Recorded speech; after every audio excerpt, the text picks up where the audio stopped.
Assalamualaikum warahmatullahi wabarakatuh. Waalaikumsalam warahmatullahi wabarakatuh. Gimana nih kabarnya anak-anak ibu semuanya? Sehat? Alhamdulillah sehat, Bu. Alhamdulillah. Siapa nih teman kita yang nggak hadir? Baik, sebelum kita mulai pelajaran, marilah kita berdoa menurut agama dan kepercayaan kita masing-masing. Berdoa, mulai. Minggu yang lalu kita sudah belajar mengenai apa? Masih ingat? Unsur senyawa dan campuran. Ya, tentang unsur, senyawa, dan campuran. Senyawa dan campuran. Nah, pernah nggak nih kalian terlambat makan? Atau buru-buru ke sekolah nggak sempat makan? Bu. Nah, Bu. ya. Bagaimana rasanya? Sakit perut, Bu. Sakit perut, ya. Nah, kenapa bisa sakit perut kira-kira? Karena kita terlambat makan serta mengonsumsi makanan pedas, berminyak, berlemak, atau minuman berkafein ataupun bersoda. Oke, kalau Surah? Karena telah makan Bisa juga dari kebawaan penyakit, Bu, atau jadi sakit perutnya gara tempat makan. Nadia, kenapa kira-kira Nadia? Turut terasa perih setelah diisi makanan dapat disebabkan oleh beberapa faktor pencetus seperti diantaranya adalah akibat mengonsumsi makanan yang mengiritasi lambung seperti makanan pedas, berminyak, berlemak, atau minuman berkafein atau bersoda. Ya. Nah, jadi kita ya kalau terlambat makan, maka lambung kita akan terasa perih ya. Kenapa? Karena memang di lambung kita itu menghasilkan HCl ya atau asam klorida sehingga jumlah HCl-nya akan meningkat ya. Jumlah HCl meningkat menyebabkan lambung kita terasa perih ya. Perih. Nah, kalau kita ke dokter ya, nanti dokter akan memberikan kita obat ya berupa ini dia obat MAH ya. Tujuan dokter memberikan antasida itu untuk menetralkan asam yang ada pada lambung. Ya, nah sekarang kenapa obat MAH atau antasida itu dapat menetralkan lambung?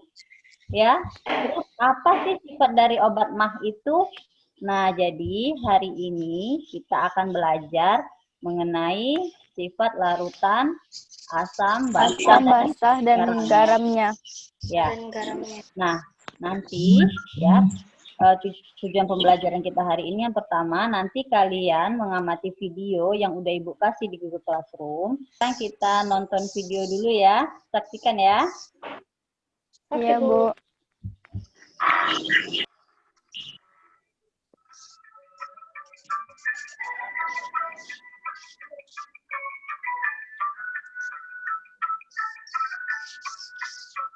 Setelah ditulis, lalu setelah tunggu beberapa menit dan membuat seperti ini. Kita bisa melihat tulisan apabila kita menggunakan kulit yang sudah dicampurkan dengan alkohol. Nah, kira-kira kenapa nih tulisannya bisa terlihat? Nanti ya, kalian buka Google Classroom sesuai dengan link yang sudah Ibu bagikan. Kalian buka bagian larutan asam dan basa dan garam. Nah, di sini ada nih bagian video demonstrasi praktikum. Nanti kalian buka ya. Pertama, kalian simak dulu video demonstrasi yang Ibu tunjukkan tadi. Lalu kalian isi hasil pengamatannya pada tabel A ya berdasarkan video. Nah, lalu yang kedua, kalian kerjakan praktek di rumah dengan cara membuat ekstrak kunyit ya. Lalu amati perubahan warnanya. Ya, kalian isi di tabel B. Jadi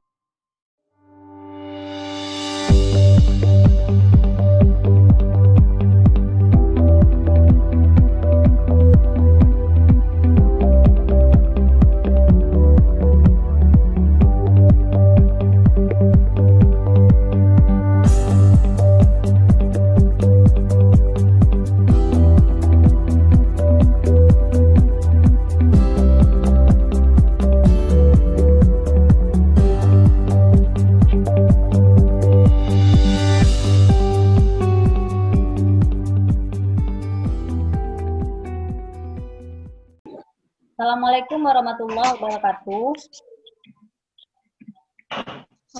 Waalaikumsalam warahmatullahi wabarakatuh. Selamat siang. Nah, tadi Ibu lihat di Google Classroom masih ada yang belum mengumpulkan. Nah, nanti diusahakan ya untuk mengumpulkannya. Nah, bagaimana nih hasil prakteknya tadi di rumah? Itu Bu, yang waktu air deterjennya dituang pakai indikator alaminya ekstra kunyit tadi Bu. Sekarang Ibu minta kalian mempresentasikan hasil praktikum tadi. Kita mulai dari Vira dulu. Hasil pengamatan sifat larutan dengan kertas lakmus. Larutan cuka. Lakmus merah warnanya tetap, lakmus biru berubah menjadi merah. Air teh, lakmus merah warnanya tetap, lakmus biru tetap. Air jeruk, lakmus merah tetap, lakmus biru berubah menjadi merah.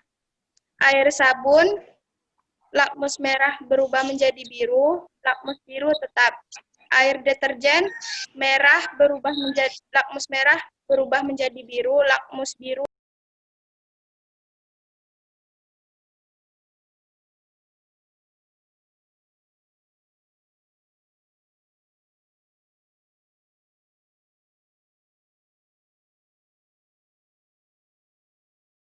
Sekarang Ibu akan memberikan materi mengenai asam, basa, dan garam. Ya. Nah, jadi asam itu ya itu adalah senyawa yang menghasilkan ion hidrogen atau H+ ketika larut dalam selarut air. Nah, semakin banyak ion H+ yang dihasilkan, maka semakin kuat pula sifatnya. Tadi kan di awal Ya Bu. Ibu sudah bertanya kepada kalian, kenapa kalau terlambat makan atau kalian tidak makan, maka lambung kalian terasa perih? Ya, nah itu karena memang lambung kita itu selalu menghasilkan asam klorida, ya, atau HCl. Jadi kalau tidak ada makanan yang masuk, ya, makanya asam itu menyebabkan rasa perih dan sakit di lambung kita. Ya, jadi kenapa antacid yang dikasih kepada penderita MAS? Karena antasida bersifat basah. Ya, karena antasida bersifat basah dan dapat menetralkan asam yang ada di lambung. Ya. Oke, nah terjawab ya. Kesimpulannya apa hari ini, Vira? Kesimpulan yang saya buat yang terkait dengan sifat larutan asam, basa, dan garam. Asam terdapat pada bahan makanan dan ada juga yang digunakan pada industri atau bahan pembersih. Contohnya asam jawa, larutan jeruk, dan air aki. Basa. Larutan basa dalam air dapat melepaskan ion OH negatif. Contohnya seperti sabun mandi, sabun cuci, pasta gigi, obat mah, dan pupuk. Dapat kita simpulkan. Nah, basa, ya sifat basa itu dia berasa pahit, lalu dapat merubah lakmus Pahit. Merah Lakmus merah menjadi biru. ya dapat mengubah lakmus merah menjadi biru, lalu derajat keasamannya itu lebih dari 7. Nah, demikianlah ya kesimpulan pelajaran kita hari ini. Nah, bagaimana perasaannya belajar hari ini? Ada nggak nih ilmu yang bertambah? Ada Bu. Ya, merasa senang nggak? Bu. Ya, untuk minggu depan kita akan membahas mengenai perubahan fisika dan perubahan kimia. Oke, sampai di sini saja pembelajaran kita hari ini. Semoga apa yang kita dapatkan hari ini bermanfaat. Ya, terima kasih Bu ucapkan. Sampai jumpa. Assalamualaikum warahmatullahi wabarakatuh.